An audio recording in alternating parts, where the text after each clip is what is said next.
سوچ اچھی ہونی چاہیے کیونکہ نظر کا علاج ممکن ہے لیکن نظریے کا نہیں۔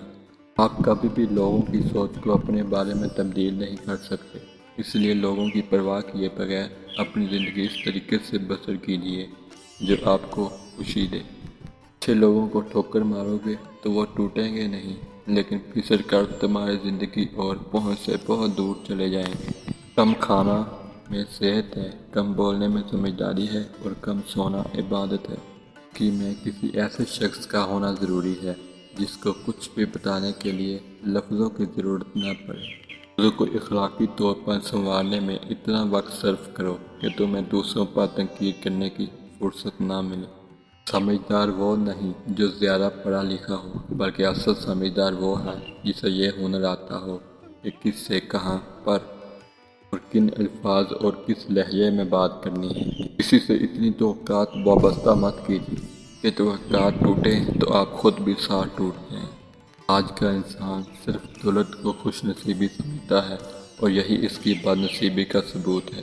خوش نصیبی وجود کا ظاہر نہیں، وجود کا باطن ہے۔ اچھا انسان ریاضی کے زیرو کی طرح ہوتا ہے جس کی اپنی کوئی قیمت نہیں ہوتی، پر وہ جس کے ساتھ جڑ جائے اس کی قیمت 10 گنا بڑھ جاتی ہے۔ زندگی برف کی مانند ہے، اس کو اچھے کاموں میں گزارو ورنہ یہ پگھل تو رہی ہے، ختم بھی ہو جائے گی۔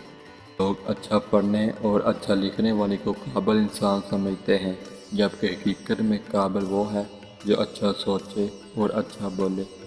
کسی کو اتنا مجبور نہیں کرنا چاہیے کہ وہ اپنی خاموشیاں توڑ کر لفظوں سے تمہاری دھجیاں اڑا دے۔ صورتیں کتنی بھی حسین ہوں، سیرتوں کی مفتاحی ہوتی ہیں۔ چھین کر کھانے والوں کا کبھی پیٹ نہیں بھرتا اور بانٹ کر کھانے والے کبھی بھوکے نہیں رہتے۔ انسان کے کردار کی 2 منزلیں ہیں، دل میں اتر جانا یا دل سے اتر جانا۔ کبھی کبھی ہم تھک جاتے ہیں یہ ثابت کرتے کرتے کہ بے شک ہمارا طریقہ غلط تھا، پر ارادہ نہیں۔ اپنی روح کے باغ میں صبر کی کھیتی کاشت کرو، بے شک اس کا بیج کڑوا ہے لیکن پھل میٹھا ہے۔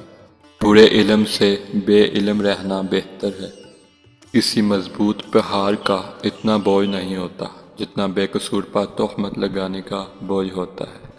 ہم اس فضل کو کہتے ہیں جو انسانوں پر ان کی خامیوں کے باوجود کیا جائے۔ ادب کا تقاضا ہے کہ ہر ایک کی بات کو دھیان سے سنا جائے، اور احتیاط کا تقاضا یہ ہے کہ ہر کسی کی بات کو نہ مانا جائے۔